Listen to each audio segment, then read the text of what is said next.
Hi everyone, welcome back to WHU TV. It's nice to see you. I hope you're keeping well and having a good start to your week. This is the preview of West Ham's second leg of the Europa League quarter-final, where we welcome Bundesliga champions Bayer Leverkusen to the London Stadium this Thursday evening for an 8 o'clock kickoff live under the lights on TNT Sports. As always, guys, this video is sponsored by the channel sponsor, 3retro.com.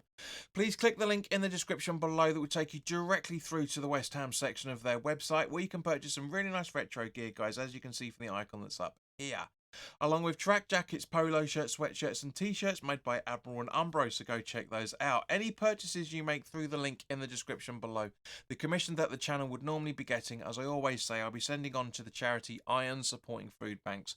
They're based in the Newham area and they're helping those in the Newham area and the Essex County and further afield for that matter, as they're currently supporting over 60 food banks as of the time of this recording. So guys, go grab yourself a really nice retro shirt. You'll be saving yourself a few quid in comparison to the club shop, and you'll be helping those the less fortunate than you and I. So as always, guys, there's going to be timestamps in the description below, so by all means, please do jump around for as much as you can if you wish, or if you've got a few spare minutes, then by all means, please do listen to us as much as possible, and also please do like, share and subscribe, and of course put your comments in the comment section below. Now, as we remember, guys, we are 2-0 down at half-time from the first leg. David Moyes set up to have a point, and it almost worked. We got 80% of the way there, literally 80% of the way there, and then it all crumbled, unfortunately. We could have had a couple of goals ourselves, so it should have been a draw from that point of view, but it didn't happen. Maybe we could have had it 3-2 with at least one of the two penalty shouts that didn't get given.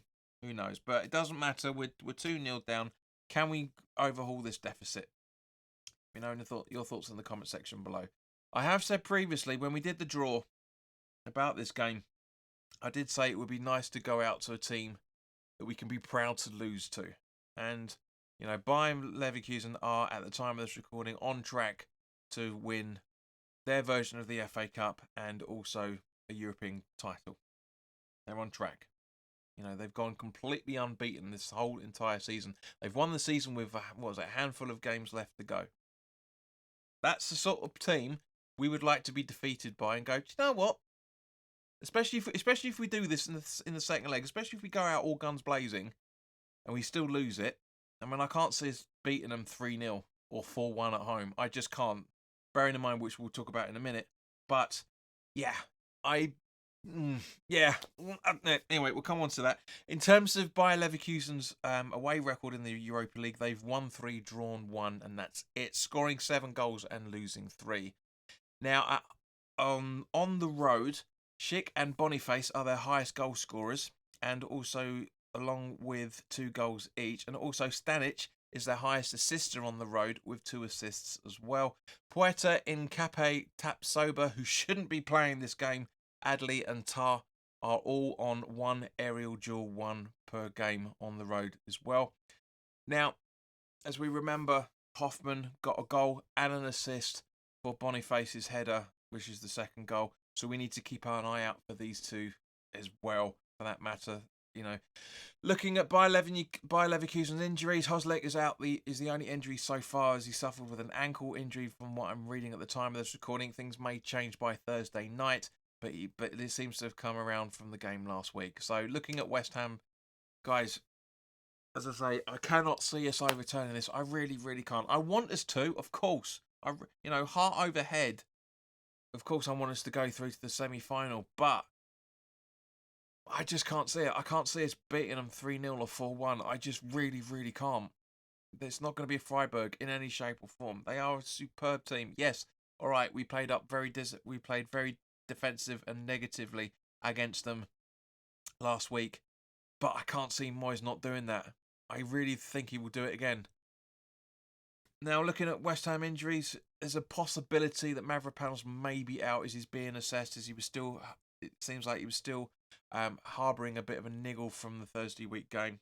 Paquetá and Emerson, as we know, are suspended for this game as they were picking up the maximum 5th bookings last week.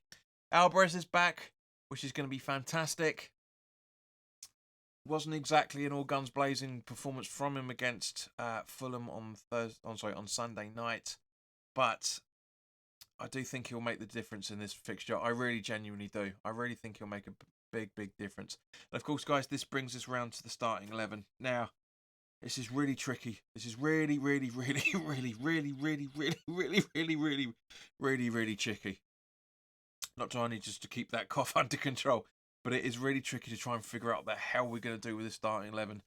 You know, we've got very limited options. We've got 3 of our best players, Bowen as well as Alvarez and Emerson, unavailable for this game. You could argue they are the diagonal spine of the team. You know, Emerson's been phenomenal since Arsenal at home last season. You know, Paquetá's been hot and cold most of this season. Bowen's been absolutely on fire, as we know, for the last few seasons, on and off. It's really tricky to sort the starting 11 out, but I do think we need to have a bit of a blend of experience and a bit of tenacity. And I do think this is a starting 11 that I would like to see if I was in charge of West Ham United. This is the starting 11 that I would put out. And of course, put your comments down in the comment sections. Let me know what you would put out. But this is the starting 11 that I would go with. Fabianski in goal, with the back 4 of Soufal, Casey, Ogbonna and Johnson. Alvarez in the hole, with James Ward-Prowse in front of him, supporting Ings, Kudus and Cornet in the midfield, with Antonio up front. So thank you very much for your time, guys. Please do like, share and subscribe, and thank you very much for getting to this end. We will be doing the full-time thoughts video on Thursday evening / Friday morning by the time you get to see it, depending on if it goes to penalties or whatever happens. But in the meantime, guys, thank you very much for all your support. It really does mean a lot for me, to me and for me for that matter. And yeah, we'll have the Palace preview that we've done probably Thursday. Sorry, we'll be done on Friday as well, for that matter. There's a lot of football coming in, and hopefully we'll be able to do the watch along for that Palace game as well. Another London derby in 7 and 8 days. Football's coming thick and fast, but we're coming towards the end of the season now, guys. So thank you very much for everybody that supported us throughout the entire length of this channel, being the format that it is, and more specifically everybody that subscribed over the last 6 to 12 months. Thank you very much for your support. But in the meantime, guys, have a great week. Look after yourselves, and I'll see you very soon. All the best now. Take care.